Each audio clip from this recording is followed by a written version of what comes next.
you are observing some spaces.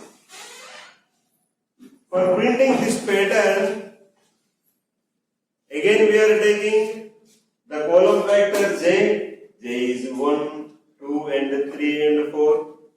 And the row factor I value is 1 and 2 and 3 and 4.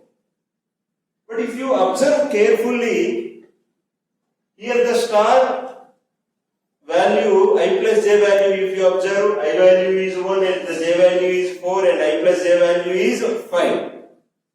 The I plus j value for this star is also 5. I plus j value 5, I plus j value 5. Now I plus j value for this space, I plus j value is 4. For this space, I plus j value is 4. For this space, I plus j value is 6. Means if the I plus j value is greater than or equal to 5, then the stars are printing.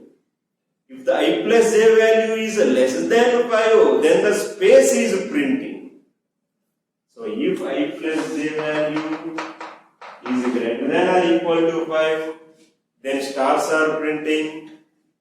If I plus j value is less than 5, then the space is printing.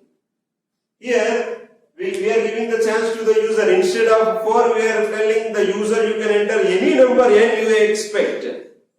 So we are giving the chance to the user. So we are writing I plus j. When the I plus j is greater than or equal to n plus 1, then the star will be printed.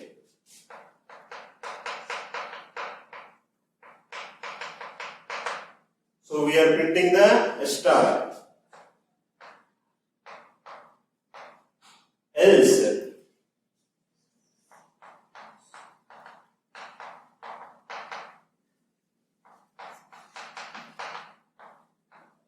we are printing the space.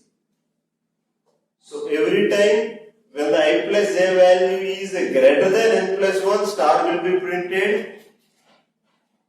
When the I plus j value is less than n plus 1, then the space will be printed. We will see the programming for this.